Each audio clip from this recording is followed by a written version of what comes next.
We are going to do something on Greenland, whether they like it or not. You know what their defense is? 2 dog sleds. We need Greenland for national security. Greenland. Greenland. Greenland. Greenland. Greenland. Greenland.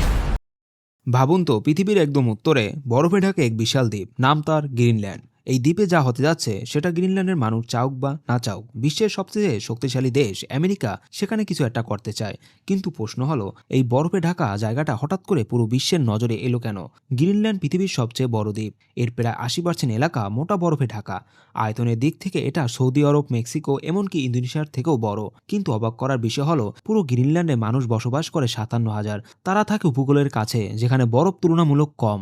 এখানকার ঠান্ডা কেমন জানেন? -30°C এখানে একদম normal. আর উত্তর দিকে তো -50° প্রায় প্রতিদিনের ব্যাপার। গরমকাল সেটাও খুব অল্প সময়ের জন্য, দিনের বেলা কষ্ট করে তাপমাত্রা হয় 10°C। এত ভয়ঙ্কর ঠান্ডা জায়গা হয়েও আজ এই গ্রিনল্যান্ডই কেন সুপার পাওয়ারদের কোল্ড ওয়ারের ময়দান হয়ে উঠেছে? এর উত্তর লুকিয়ে আছে রাজনীতি আর নিরাপত্তার খেলায়। আমেরিকার সাবেক প্রেসিডেন্ট ডোনাল্ড ট্রাম্প একবার না বারবার বলেছেন, যেভাবেই হোক গ্রিনল্যান্ডকে আমেরিকার অংশ বানাতে হবে, প্রয়োজনে মিলিটারি অপারেশন শুরু করতে হবে। এ কথা শুনে পুরো বিশ্ব চমকে গিয়েছিল। কিন্তু সত্যি কথা হলো, গ্রিনল্যান্ডকে দখল করার ইচ্ছে শুধু ট্রাম্পের একার না। গ্রিনল্যান্ড যদিও ভৌগোলিকভাবে নর্থ আমেরিকার অংশ, তবু রাজনৈতিকভাবে এটা ডেনমার্কের অধীনে থাকে একটি স্বায়ত্তশাসিত অঞ্চল।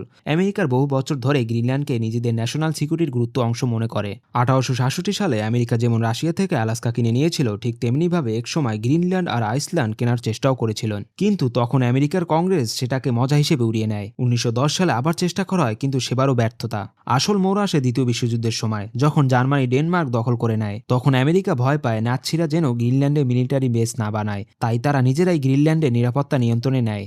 যুদ্ধ শেষ হওয়ার পর 1946 সালে আমেরিকার প্রেসিডেন্ট হ্যারি ট্রুমান ডেনমার্কে অফার দেন $1 মিলিয়ন মূল্যের সোনার বিনিময়ে। চান শুধু একটাই জিনিস, গ্রিনল্যান্ড। তবে আমেরিকাকে সেখানে মিলিটারি বেস বানানোর অনুমতি দেয়। এতেই পরিষ্কার ডোনাল্ড ট্রাম্পের কথা নতুন কিছু না, তিনি শুধু আগের ইতিহাসকে আরও জোরে সামনে এনেছে। কিন্তু প্রশ্ন এখনো বাকি, গ্রিনল্যান্ড এত গুরুত্বপূর্ণ কেন? শুধু বরফ, খনিজ বা তেলের জন্য, নাকি এর চেয়েও বড় কিছু লুকিয়ে আছে?